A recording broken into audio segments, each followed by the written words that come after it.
BBA, BCA, BCom computer కోర్సులో 100% placement లభించే ఏకైక డిగ్రీ కాలేజ్ కూకట్పల్లిలోని ఐక్రియేట్ డిగ్రీ కాలేజ్. బీఆర్ఎస్ అధినేత కేసీఆర్ కు సుప్రీం కోర్టులో ఎదురుదెబ్బ తగిలింది. ఛత్తీస్గఢ్ నుంచి విద్యుత్ కొనుగోలు, యాదాద్రి, భద్రాద్రి పవర్ ప్లాంట్ల నిర్మాణం అంశాల్లో జరిగిన అవకతవకలపై విచారించేందుకు తెలంగాణ ప్రభుత్వం జస్టిస్ నరసింహారెడ్డి చైర్మన్ గా కమిషన్ను ఏర్పాటు చేసింది.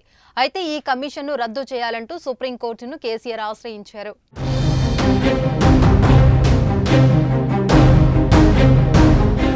కేసీఆర్ పిటిషన్ను supreme court chief justice DY Chandrachud నేతృత్వంలోని ధర్మాసనం విచారించింది. కేసీఆర్ పిటిషన్ను ధర్మాసనం డిస్మిస్ చేసింది.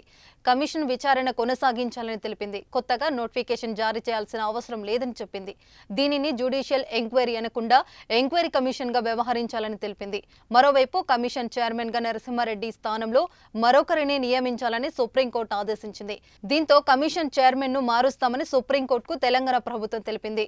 రిటైర్డ్ జడ్జిలతో తాము సంప్రదింపులు జరుపుతున్నామని, కొత్త చైర్మన్ పేరును తెలిపేందుకు సమయం కావాలని, త్వరలోనే కొత్త చైర్మన్ పేరును తెలియజేస్తామని కోర్టుకు తెలిపింది.